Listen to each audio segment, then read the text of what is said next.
Hello guys, मैं मुर्तुजा आलम आप सबका वेलकम करता हूं अपने इस वीडियो में। इस उम्मीद के साथ कि आप सब अच्छे से हैं, बढ़िया से हैं। आज हमने टॉपिक लिया है हाइट एंड डिस्टेंस मैथमेटिक्स से, जो आप क्लास 9-10 में पढ़ते हैं। ज़्यादातर आप इस तरह के काम 10 में करते हैं, 9 से इसे इंट्रोड्यूस कर दिया जाता है। हाइट एंड डिस्टेंस के काम को करने के लिए हमें दो चीज़ों की सबसे ज़्यादा नॉलेज होनी जरूरत है। पहला तो ये जो हमारे हैं साइन, कॉस, टैन, इन सब के रेशियो सही से पता होना चाहिए, आइडेंटिटीज पता होना चाहिए हमें। दूसरा, हमें उनके अलग अलग एंगल्स के वैल्यू भी पता होना चाहिए। अगर ये दो चीजें हमें पता है तो हम आराम से इनको कर सकते हैं। पहले हम इन चीजों को समझेंगे, फिर उसके बाद हम कुछ क्वेश्चंस को सॉल्व करके अभी देखेंगे कि किस तरह से इनका यूज हम उसमें करते हैं और आंसर को फाइंड आउट करते हैं।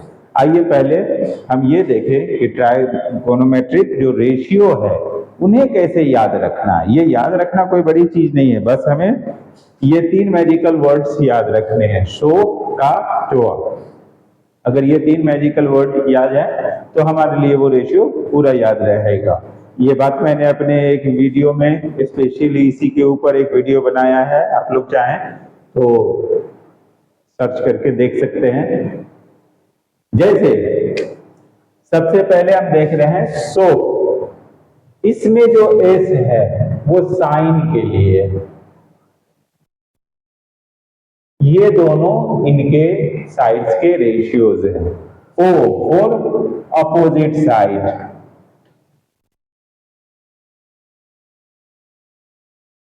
फॉर एग्जाम्पल ये एक ट्राइंगल है ए बी सी, तो opposite H for hypotenuse, opposite कौन हो गया, ए बी हो गया, हाइपोटेनस ए सी हो गया। तो ये हमें याद रहेगा।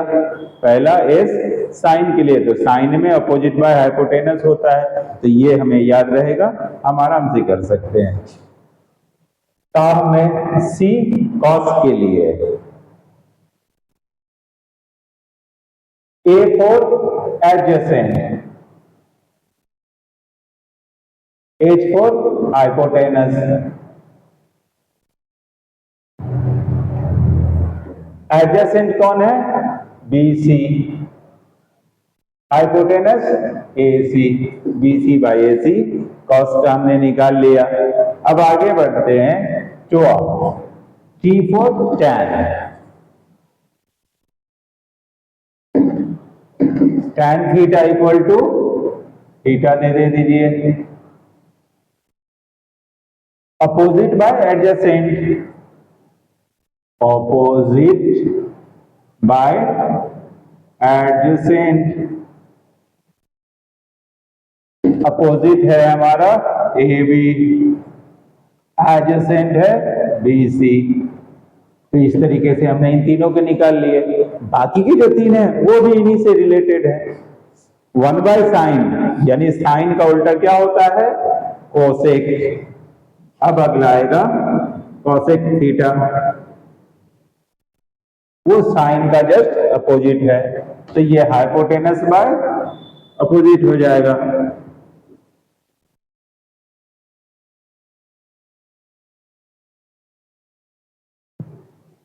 वो क्या है, ए सी बाई ए बी हो जाएगा।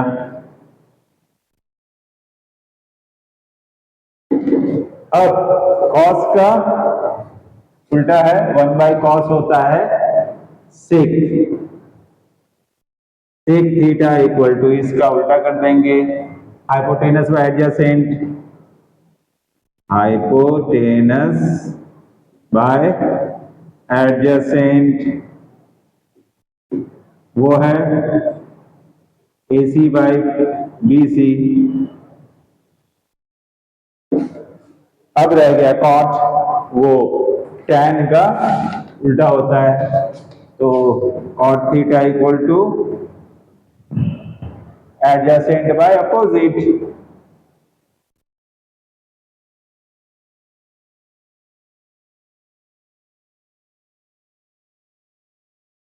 Adjacent by BC by A B. बस हमने ये तीन मैजिकल वर्ड्स को याद रखा, हमें पता चल गया कि इन सब के ट्राइगोनोमेट्रिक रेशियोज क्या होंगे, हमें याद रहेगा। बस हमें ये थ्री मैजिकल वर्ड्स याद होने चाहिए। ध्यान में रखेंगे, कोई बड़ी चीज नहीं है इन तीन वर्ड्स को याद रखना। तो इस तरीके से हम पूरे इनकी रेशियो को याद रखते हैं। हाँ, अब हम यहां आते हैं और इन टेबल को देखते हैं। यहां पर ये सारे थीटाज हैं, उसके बाद अलग अलग डिग्री पे इनके अलग अलग वैल्यू दिए गए हैं, 0 degree, 30 degree, 45 degree, 60 degree, 90 degree. Sine theta 0 degree equal to 0, 30 degree 1/2, 45 degree 1/√2, 60 degree √3/2, 90 degree 1 होता है। इसी तरह से cos theta 0 degree equal to 1, 30 degree √3/2, 45 degree 1/√2, 60 degree 1/2 and 90 degree 0। tan theta 0 degree 0, 30 degree 1/√3, 45 degree 1, 60 degree √3 और 90 degree not defined. आगे हम बढ़ते हैं तो हमें मिलता है cosec थीटा, उसका 0 डिग्री डिफाइंड नहीं है, 30 degree equal to 2, 45 degree equal to √2, 60 degree 2/√3 and 90 degree 1। sec theta 0 degree equal to 1, 30 degree equal to 2√3 और 45 degree equal to √2, 60 degree equal to 2 और इसका 90 डिग्री डिफाइंड नहीं है। cot theta 0 degree not defined, 30 degree √3, 45 degree 1, 60 degree 1/√3 and 90 degree 0। ये हमें पता होगा, ये तो धीरे धीरे प्रैक्टिस से अपने आप याद हो जाता है। कुछ क्वेश्चंस को प्रैक्टिस करेंगे तो अपने आप धीरे धीरे ये याद हो जाता है। अगर ये दो चीजें हमें याद हैं और तीसरी बात ये हमें मालूम होना चाहिए कि मान लीजिए हमें एंगल ऑफ एलिवेशन दिया हुआ है, किसी क्वेश्चन में इसकी लेंथ दी हुई मिलेगी, मान लीजिए x मीटर है और हमसे कहेगा कि इसकी हाइट बताओ। तो ऐसे में हम देख रहे हैं कि हमारा अपोजिट और हाइपोटेनस ये दोनों इन्वॉल्व है। तो अपोजिट हाइपोटेनस किस में है? साइन में है। तो ऐसे में हम साइन 45 डिग्री का यूज करके हम इनका काम करेंगे। दूसरा, किसी में ये दिया हुआ हो और ये दिया हुआ हो, हमें इसको पता करना है, ये दिया हुआ है, इसे पता करना है। तो ऐसे में हम देख रहे हैं कि एडजेसेंट और अपोजिट ये दोनों ही इन्वॉल्व हैं। तो ऐसे में tan अपोजिट एडजेसेंट वाले का यूज करेंगे। cos का यूज तब करेंगे जहां पर एडजेसेंट और हाइपोटेनस इन्वॉल्व हो। ठीक है, तो इस तरीके से हम पता लगा सकते हैं। ऐसे ही हाइपोटेनस अपोजिट है, तो इस तरीके से हम इनको कर सकते हैं। अब हम इनसे रिलेटेड, हाइट एंड डिस्टेंस से रिलेटेड 4 क्वेश्चंस को सॉल्व करेंगे। इनकी प्रैक्टिकल करके देखेंगे कि जो भी कुछ हमने अभी देखा समझा है उनको प्रैक्टिकली कैसे यूज करना है और आंसर को फाइंड आउट करना है। इन्हें बस हमें याद रखना है, ये 3 चीजें याद हैं तो हम इन 6 के जो है ट्राइगोनोमेट्रिक रेशियो आराम से याद रख सकते हैं। और इस टेबल की रही बात, तो अगर याद करने का टाइम हो तो याद कर लें, नहीं तो इससे रिलेटेड क्वेश्चंस की प्रैक्टिस बार बार करें तो ये ऑटोमेटिकली याद हो जाता है क्वेश्चन को सॉल्व करते करते। मैं उम्मीद करता हूं आप लोगों को इससे फायदा पहुंचेगा। और अब मैं जो क्वेश्चन को सॉल्व करने जा रहा हूं उसको हाँ, अब देखिए यहां पर हम 4 क्वेश्चंस देखेंगे और उन क्वेश्चंस को सॉल्व करके हमने जो भी कुछ टेबल से अभी सीखा है उनका यूज करके आंसर फाइंड आउट करेंगे। एक एक करके हम देखेंगे। इसमें रोल होगा एंगल्स ऑफ एलिवेशन का, जिस चीज की हाइट पूछी जा रही है उसके पोजीशन का, इन सबको देखेंगे समझेंगे। और साथ ही जो हमने अभी सो का, टोआ और इनके जो है एंगल्स के वैल्यू का जो टेबल देखा, इन सब का यूज करके इनके आंसर को फाइंड आउट करेंगे। आइए नंबर 1 क्वेश्चन को देखते हैं, इसमें क्या करने के लिए कहा गया है और फिर देखेंगे कि हम इसका आंसर कैसे फाइंड आउट कर सकते हैं।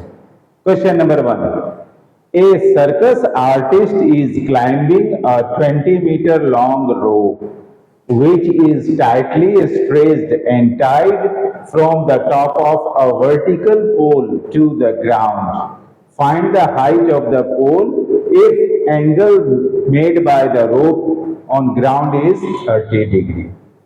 इस क्वेश्चन के अकॉर्डिंग कहा जा रहा है एक पोल है, हमने यहां पर उसे ए बी मान लिया है। इस पोल के टॉप पे एक रोप टाइड है जो कि 20 मीटर लॉन्ग है, ठीक है। उस पे आर्टिस्ट सर्कस का क्लाइंब कर रहा है और ये रोप जो है इस ग्राउंड पे 30 डिग्री का एंगल फॉर्म कर रहा है। हमें यहां पर ये बताना है कि इस पोल की हाइट क्या है। तो जैसा यहां हम देख रहे हैं, इस ट्राइंगल के बनने के बाद एबीसी ट्राइंगल में 2 चीज हमारे, एक तो हमें हाइट चाहिए और दूसरा हमें रोप दिया हुआ है, यानी एसी और एबी ये 2 इन्वॉल्व हैं। तो इन दोनों को देख के साफ साफ पता चलता है ऑपोजिट एंड हाइपोटेनस है, तो यहां पर साइन का यूज होगा। Let AB be the vertical pole, AB को मान लिया वर्टिकल पोल है and AC 20 metre long rope है और ये फॉर्म कर रहा है 30 डिग्री का एंगल। अब इस ट्राइंगल ABC में हम क्या देख रहे हैं, sine 30 degree equal to AB by AC। जैसा कि अभी हमने टेबल में देखा साइन 30 डिग्री का वैल्यू होता है 1/2, तो 1/2 equal to AB by AC हमारा है 20 मीटर, बाई 20 कर दिया।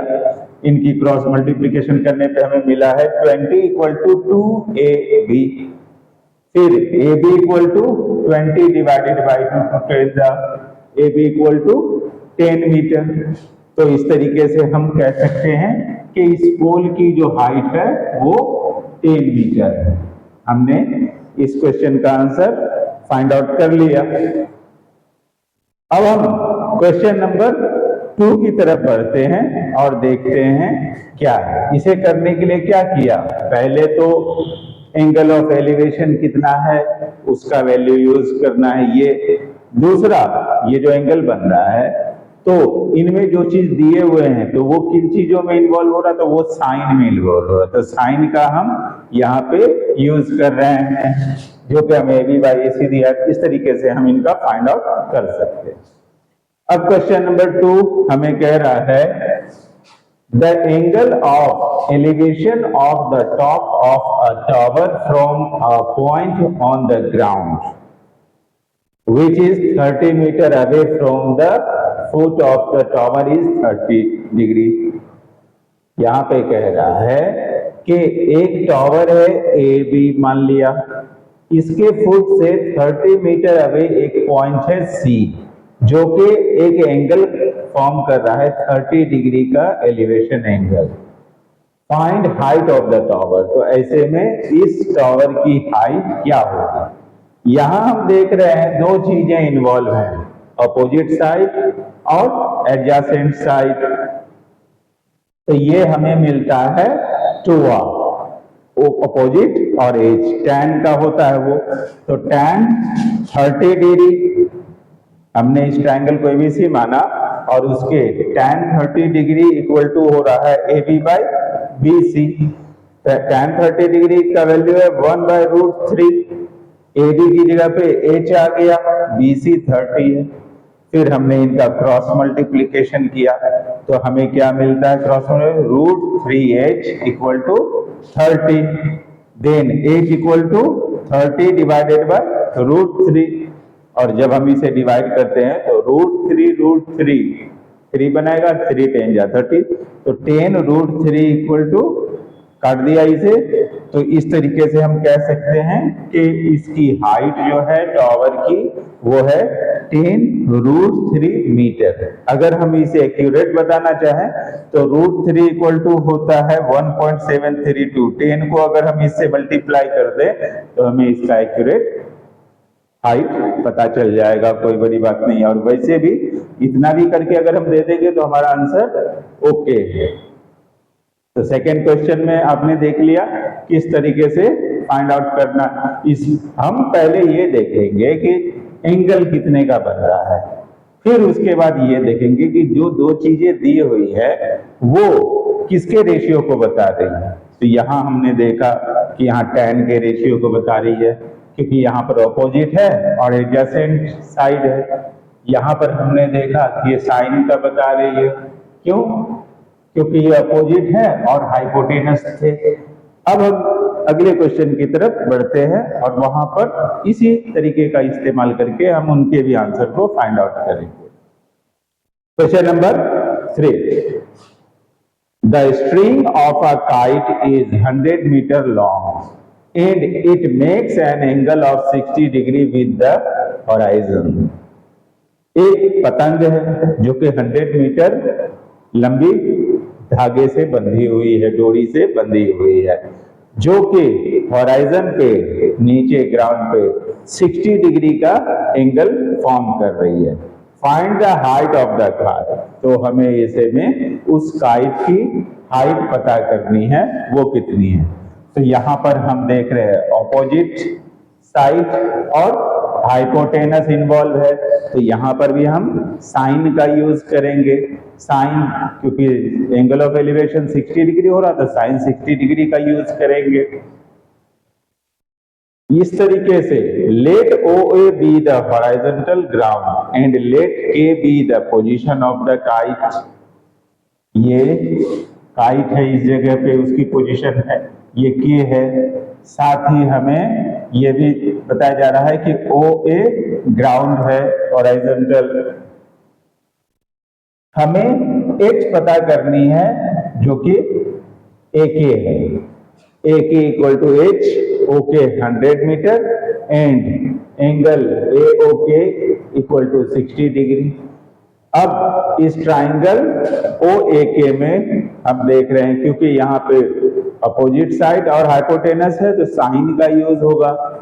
Sign 60 degree equal to AK by OK, AK by OK।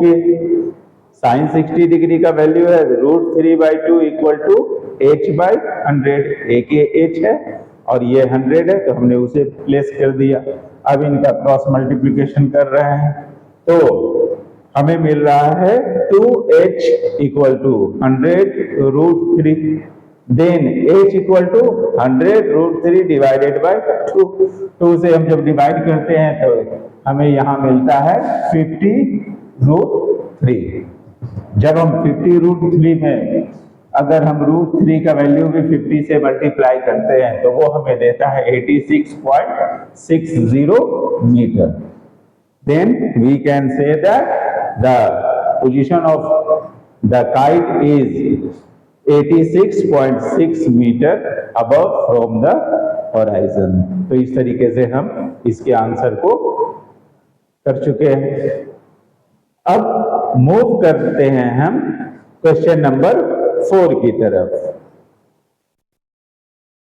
A bridge across a river makes an angle of 45 degree with the river bank.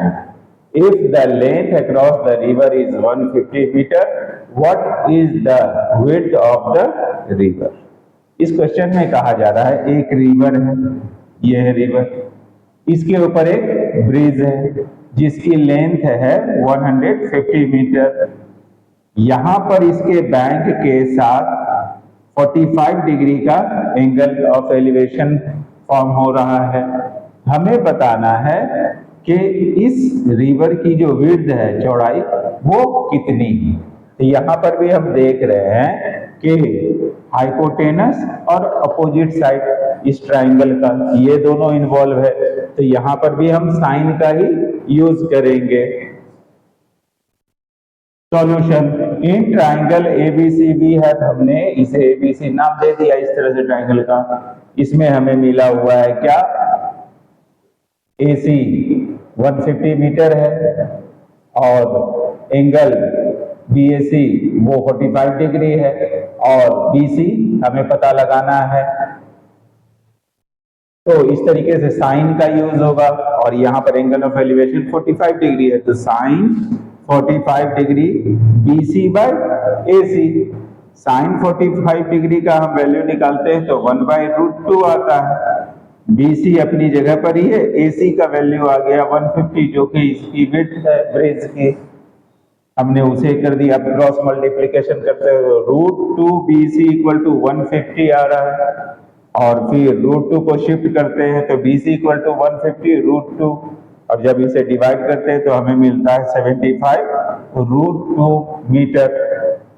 तो इस तरीके से हम कह सकते हैं width of the river is 75 √2 metre. अगर हम √2 का वैल्यू इसके साथ मल्टीप्लाई कर दे तो एग्जैक्ट का भी हम पता लगा सकते हैं। हमें इस तरह के हाइट एंड डिस्टेंस वाले काम में दो चीजों का पता होना बहुत जरूरी है। पहला ये कि हमें साइन, कॉस, टैन, कोसेक, सेक, इन सब के रेशियोज पता होने चाहिए। दूसरा, इनके टेबल का पता होना चाहिए कि कितने डिग्री पे कौन सा वैल्यू है, और फिर उनका यूज करना। और जब हम कम कर रहे हों तो इस बात का हमें ध्यान रखना है कि यहाँ पर कौन से दो साइड इन्वॉल्व हैं, हम उसी रेशियो में सेलेक्ट करेंगे कि साइन यूज करना है, कॉस यूज करना है या टैन यूज करना है, और फिर उसके अकॉर्डिंग हम काम करेंगे। तो भाई बहुत ही आसानी से इस तरीके से हमें मिल सकता है आंसर। उम्मीद करता हूं आप लोगों को जो भी बताया गया है वो अच्छे से समझ में आया है और आप लोग इसे और अच्छे ढंग से करेंगे। मेरे इस वीडियो को तो लाइक करें ही, साथ ही मेरे बाकी सारे वीडियो को भी लाइक करें और अपना कीमती कमेंट समय समय पर देते रहें। Thank you.